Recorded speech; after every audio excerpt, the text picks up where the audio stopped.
पर धर्मांतरण करने वाले कान खोल के सुन ले, धार झाबुआ में किसी भी मिशनरी फिशनरी को धर्मांतरण की इजाजत नहीं है। अगर धर्मांतरण करेंगे हमारी सरकार उठाकर में जेल पहुंचाएगी, जेल। उनके खिलाफ कार्रवाई करने का काम हम करेंगे। प्रभु यीशु मसीह के नाम में आप सभी को जय मसीह। अगर आप इस चैनल में नए तो चैनल को सब्सक्राइब जरूर कर ले, घंटी को भी ऑन कर ले ताकि वीडियो का नोटिफिकेशन हर समय आपको मिलता रहे। अभी आपने वीडियो देखा, इस वीडियो में आपने एक बयान भी सुना है। जी हाँ, ये जो बयान है वो मध्य प्रदेश के मुख्यमंत्री श्री मोहन यादव जी का है। जी हाँ, उन्होंने धर्मांतरण के विषय में या मिशनरियों के विषय में जो कहा है वो आपने सुना। उनका जो बयान है वो एक झाबुआ में एक कार्यक्रम रखा गया था, तो वहां पर उन्होंने कहा है कि आदिवासी क्षेत्रों में जो धर्मांतरण कराने वाले जो लोग हैं उनको जेल भेजने का काम है वो उनकी सरकार करेगी। इस प्रकार से मध्य प्रदेश के जो मुख्यमंत्री है श्री मोहन यादव जी ने ये बयान दिया है। तो मैं आपको उसका बयान मैं आपको बता देता हूं। और आपने वीडियो भी आपने देखा है कि उन्होंने कार्यक्रम के दौरान ये बयान दिया है। तो झाबुआ के 21 जुलाई मध्य प्रदेश के जो मुख्यमंत्री है श्री मोहन यादव ने आदिवासी क्षेत्रों में धर्मांतरण की कोशिश करने वालों संगठनों को कड़ी चेतावनी देते हुए कहा है कि ऐसे तत्वों को कानूनी प्रावधानों के तहत जेल की सलाखों के पीछे भेज दिया जाएगा। मुख्यमंत्री मोहन यादव जी ने आदिवासी बहुल झाबुआ जिले के कार्यक्रम के दौरान कहा है, धर्मांतरण कराने वाले लोगों कान खोलकर सुन ले, धार झाबुआ में किसी भी मिशनरी को धर्मांतरण की इजाजत नहीं है। उन्होंने कहा है कि अगर वे धर्मांतरण करेंगे तो हमारी सरकार उन्हें जेल में पहुंचाएगी, हम उनके खिलाफ सख्त कार्रवाई करेंगे।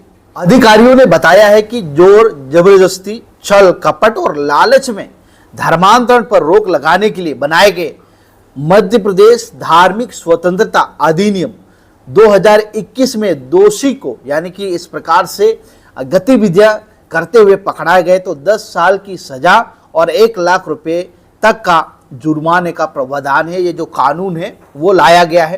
तो मध्य प्रदेश में धर्मांतरण को रोकने के लिए जो कानून बनाया गया है, और मैंने आपको बताया था कि डिंडोरी डिस्ट्रिक्ट में लगभग 6 पास्टरों को 5 साल की सजा सुनाई है और 1-1 लाख रुपए का जुर्माना भी उनके ऊपर लगाया गया था और उनके ऊपर धर्मांतरण का आरोप लगाया गया था। प्रिय भाई बहन, ये एक जांच का विषय है, लेकिन फिलहाल मध्य प्रदेश के जो मुख्यमंत्री जी ने ये बयान दिया है, जो लालच देकर या दबाव देकर धर्मांतरण कराते हैं उनके लिए उन्होंने ये कहा है। मुख्यमंत्री जी ने यह भी कहा है कि राज्य सरकार आदिवासी क्षेत्र में जबरन, लालच या धोखे से होने वाले धर्मांतरण को रोकने के लिए सख्त से कानून लागू करेगी। उन्होंने उन्हें इसे आदिवासी संस्कृति और परंपराओं की रक्षा से जोड़ा है। ध्यान रहे कि ये जो बयान है वो एक राजनीतिक मंच से दिया गया है। इसमें अलग अलग प्रतिक्रियाएं आई है। जो समर्थक है उसे अवैध धर्मांतरण के विरुद्ध कदम बताते हैं, जबकि कुछ मसीही लोगों का कहना है कि ऐसे बयानों का असर मसीही समुदाय पर पड़ सकता है। इसी दृष्टिकोण से हम इसे कैसे समझ सकते हैं? पहले हमें यह याद रखना है, प्रभु यीशु मसीह ने हमें प्रेम का संदेश दिया है। मत्ती रचित सुसमाचार उसका 28 अध्याय में महान आदेश दिया गया है। वहां पर प्रभु यीशु मसीह ने कहा है कि सब जाति के लोगों को सुसमाचार प्रचार करो और उनको चेला बनाओ और उन्हें परमेश्वर का वचन को सिखाओ, जो प्रभु यीशु मसीह ने सिखाया है। कहीं पर भी प्रभु यीशु मसीह ने यह नहीं सिखाया कि किसी के ऊपर दबाव डालकर, लालच देकर या धोखे से विश्वास कराया जाए। सच्चा जो विश्वास है वो हृदय से आता है, तो जीवन में परिवर्तन होता है।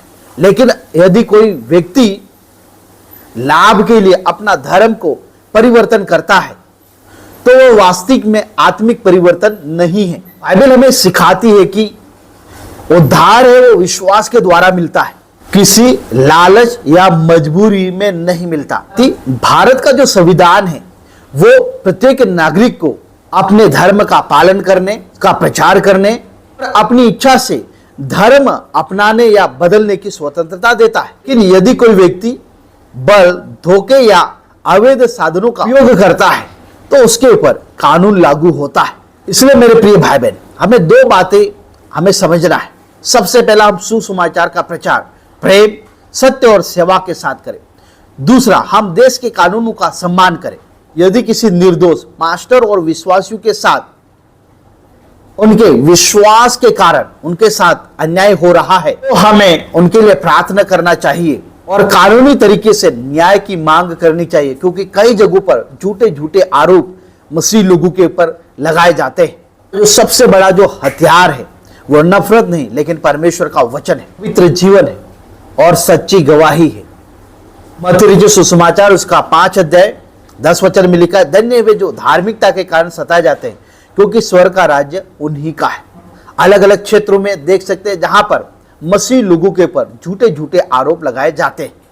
सचमुच में लालच देकर या पैसे देकर किसी का धर्मांतरण किया हो, ऐसा अभी तक कोई साबित नहीं हुआ है। तो कोई भी क्रिश्चियन किसी को भी पैसे देकर या लालच देकर किसी का धर्मांतरण नहीं करता।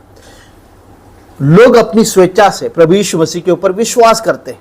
जब उनको परमेश्वर का वचन सुनाया जाता है, प्रभु यीशु मसीह के ऊपर विश्वास करते हैं। और विश्वास करना, ये भारत का कानून हर किसी को आजादी देता है। तो आप सभी को जय मसीह की, प्रेज लॉर्ड।